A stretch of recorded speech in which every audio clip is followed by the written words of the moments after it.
ရှိမှတော့မလောက်ပါနဲ့မမေဘာလို့ဖြစ်နေရလဲရပါတယ်မကြောက်ပါနဲ့မမေကိုလူကြီးတွေခေါင်းတော့ပါစေနဲ့လို့တောင်းပါပါတယ်တယောက်နဲ့တယောက်နီးနီးကပ်နေကြပါကလေးတို့ရေမမေပြင်ပမှာပို့ပြီးတော့နှွေးထွေးနေတယ်တမိကြောက်တယ်မမေရေမမေဘယ်အောင်သွားရလဲမမေမမလဲမမေရေ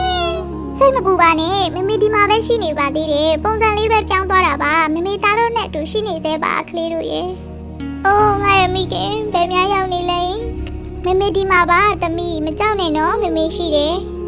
ဒါတကယ်မမေလားယင်မမေဒီမှာရှိနေတာလားဟုတ်တာပေါ့မမေရဲ့ချစ်ဆုံးလေတန်ခဲ့တဲ့တမီးရဲ့ကလေးတွေအဆင်ပြေပါမလားမမေသူတို့လေးတွေကမမေတို့လိုပဲတဖြည်းဖြည်းနဲ့တန်မာလာကြမှာပါ